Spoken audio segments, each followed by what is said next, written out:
अस्सलाम वालेकुम student, I am your subject teacher मैं आयशा। 5 क्लास को साइंस में पढ़ाऊँगी और जिस बुक हम पढ़ेंगे उसका नाम है the science factor. What is science? Science क्या चीज़ है और साइंस का मतलब क्या है? आज हम इसके डेफिनेशन को रीड करते हैं। देयर इज़ वन थिंग, जो कोई एक चीज़ है, that all the scientist have in common, जो तमाम साइंटिस्ट में कॉमन है, no matter when and where they live. इसका कोई मैटर नहीं करता आप कहाँ रहते हैं और आप किधर से हैं। इट इज़ क्यूरियोसिटी, ये एक तजस्सुस है। Science is all about asking question. Science में क्वेश्चंस को पूछा जाता है and then trying to find out the answer, और इसके आंसर को ढूंढा जाता है, कोशिश की जाती है कि उसका आंसर ढूंढा जाए। In this book you will meet some of the greatest scientist in the history. इस बुक में आप हिस्ट्री के ग्रेटेस्ट साइंटिस्ट को से मिलेंगे, उनके बारे में रीड करेंगे। They have all made great contribution in their field, और उन सब ने एक ग्रेट कंट्रीब्यूशन दिया है अपने फील्ड में। Human did not always known that the earth orbit the sun. इंसान ये पहले नहीं जानता था कि जो अर्थ है वो ज़मीन के गिर्द ऑर्बिट करती है, घूमती है। दे फाइंड आउट बिकॉज, उन्होंने ये इसलिए जान लिया because the scientist asked themselves, scientist ने पूछा आस्क्ड देमसेल्फ उनसे, why the positions of the sun, कि सन की पोजीशन क्या है, वो सन की पोजीशन ऐसी क्यों है, and the plan seems to change, जो प्लानट है वो क्यों चेंज होते नज़र आते हैं, when viewed from the earth, जब उन्हें अर्थ से देखा जाता है।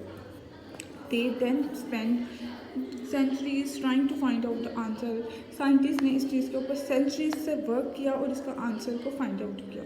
Humans did not always know how the human body work. इंसान पहले ये नहीं जानते थे कि इंसान की हमारी बॉडी कैसे काम करती है। दे फाइंड आउट बिकॉज, उन्होंने ये इसलिए जान लिया because the scientist asked themselves, जो साइंटिस्ट है उन्होंने उनसे पूछा, इस चीज़ पर सर्च की हाउ इट वर्क, ये कैसे काम करता है, एंड स्टडीज लिविंग पीपल, उन्होंने लिविंग पीपल्स पे काम किया, एंड डेड बॉडीज़ और डेड बॉडीज़ पे।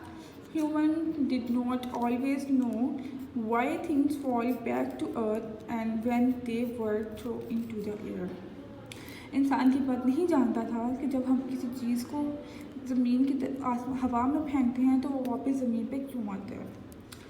They find out because the science conducted experiment, scientist conducted experiment, उन्होंने ये इसलिए जाना क्योंकि जो साइंटिस्ट है वो उन्होंने एक्सपेरिमेंट किया and find out about gravity, उन्हें ग्रेविटी के बारे में पता चला।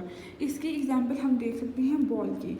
जब हम बॉल को हवा में फेंकते हैं तो वो वापस ज़मीन की तरफ आती है। जब साइंटिस्ट ने इस पर सर्च किया, इस पर काम किया, तो उन्हें पता चला कि ये ग्रेविटी की वजह से होता है। Who, what, where, why, when